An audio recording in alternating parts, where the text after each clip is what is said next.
აი, აქ მივადექით მთავარ ამბავს. არქიგრამმა მერიას წარუდგინა სამგვერდიანი კვლევა, ფოტოსურათებით, რომელსაც ხელს ნინო კაციტაძე აწერს. კაციტაძე დასკვნაში აღწერს მიმდებარე შენობებს. წერს, რომ ვიზუალური დათვალიერებით მათ ბზარები და დეფორმაციები არ აღენიშნება და რომ დაგეგმილი სამშენებლო სამუშაოები მიზანშეწონილია.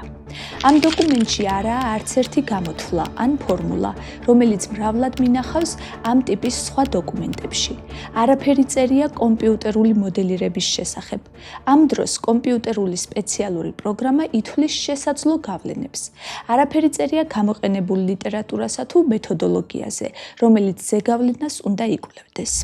მერიამ ეს დოკუმენტი მიიღო, არქიტექტურული პროექტით შეათანხმა და 2022 წლის აგვისტოში ძველი ბაღის დემონტაჟის უფლებაც გასცა. ამის შემდეგ ივანიშვილი ქონებას ყიდის. 2022 წლის 7 ოქტომბერს კომანდიტურმა საზოგადოებამ Sky 30 Fund House-მა ივანიშვილს $2.7 მილიონი გადაუხადა, საიდანაც $10,000 მერიასთან უკვე შეთანხმებული სამშენებლო პროექტის ფასია.